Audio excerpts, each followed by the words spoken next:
తెలుసు, కథ అని తెలుసు, కథలన్నీ కంచికే చేరునని తెలుసు.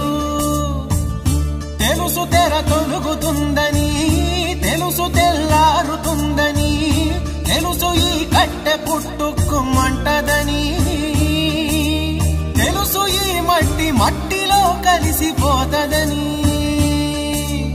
ఎన్ని తెలిసి ఇరకాటంలో పడిపోతావో